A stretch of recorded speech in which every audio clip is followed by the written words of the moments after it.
Factory का माहौल हर रात की तरह ही शांत था, जहां मशीनों की पुरानी जंग लगी आवाज़ें गूंजती थीं। अर्जुन, एक मेहनती वर्कर, अपने काम में मग्न था, जबकि नाइट गार्ड विक्रम अपनी डेस्क पर बैठा निगरानी कर रहा था। दोनों अपनी दुनिया में खोए हुए थे, जब अचानक पूरी फैक्ट्री की बिजली चली गई और घना अंधेरा छा गया।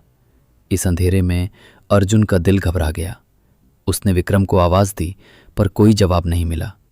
तभी सन्नाटे को चीरती हुई एक तेज चीख सुनाई दी। अर्जुन कांपते हुए सीढ़ियों की तरफ भागा। कुछ ही देर में जब जनरेटर चालू हुआ और रोशनी वापस आई, तो तीसरी मंजिल के कमरे में एक खौफनाक नज़ारा उसका इंतज़ार कर रहा था। वहाँ रोहित की लाश पड़ी थी। रोहित फैक्ट्री में सबके बीच लोकप्रिय था और उसे नाइट शिफ्ट में नहीं होना चाहिए था। ये सवाल अर्जुन के मन में घूम रहा था। विक्रम भी वहां पहुंच चुका था। उसके चेहरे पर हैरानी थी, या शायद हैरानी का दिखावा। अब उस विशाल फैक्ट्री में सिर्फ दो ही लोग थे और उनके बीच शक और डर की एक दीवार खड़ी हो गई थी। अर्जुन ने सीसीटीवी फुटेज की जांच की। फुटेज में साफ था कि रोहित दिन में ही फैक्ट्री से निकल चुका था। फिर वो यहां वापस कैसे आया? फुटेज दो जगहों पर रहस्यमयी ढंग से जाम हुआ था। एक ठीक उस समय जब रोहित वापस आया, और दूसरा जब बिजली गई। ये सब कुछ एक सोची समझी साजिश लग रही थी। अर्जुन की नज़र विक्रम के जूतों पर पड़ी कीचड़ पर गई, जो तीसरी मंजिल की सीढ़ियों पर मिले ताज़ा कीचड़ के निशानों से मेल खाती थी। अर्जुन का शक गहरा होता जा रहा था। जैसे जैसे रात बीती, दोनों के बीच का अविश्वास बढ़ता गया। वे एक दूसरे से नजरें चुरा रहे थे, हर आहट पर चौंक जाते थे। अचानक पास रखा एक टूल बॉक्स जोर से जमीन पर गिरा। दोनों घबराकर उस तरफ पलटे, पर वहां कोई नहीं था। इसी उथल पुथल के बीच अर्जुन को रोहित की शर्ट की जेब से कागज का एक छोटा टुकड़ा मिला। उस पर लिखा था, सच्चाई रात से अंधेरी होती है, ध्यान रखना कौन बचा है। ये संदेश साफ कर रहा था कि कातिल कोई तीसरा है, जो अब भी उन्हीं के बीच कहीं छिपा है। उन्हें जल्दी एहसास हुआ कि फैक्ट्री का मुख्य दरवाजा बाहर से बंद कर दिया गया है। वे अंदर फंस चुके थे।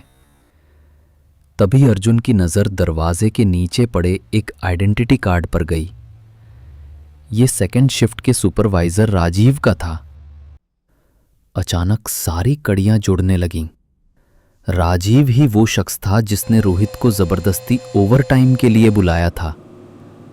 रोहित ने फैक्ट्री में चल रही एक अवैध केमिकल डील की शिकायत की थी, जिसमें राजीव शामिल था।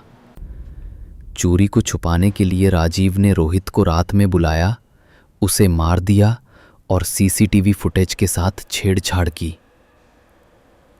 अभी अर्जुन ये सब सोच ही रहा था कि सीढ़ियों पर एक साया उभरा।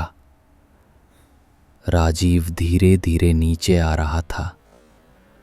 उसके हाथ में लोहे की एक भारी रॉड थी और आंखों में वहशीपन। उसका इरादा साफ था कि वो दोनों को जिंदा नहीं छोड़ेगा। डर के बावजूद अर्जुन और विक्रम ने हिम्मत नहीं हारी। अर्जुन ने पास पड़ी एक मशीन बेल्ट उठा ली और विक्रम ने एक स्प्रे गन। राजीव ने अर्जुन पर रॉड से हमला किया, लेकिन अर्जुन फुर्ती से झुक गया। मौके का फायदा उठाकर विक्रम ने राजीव की आंखों में स्प्रे कर दिया।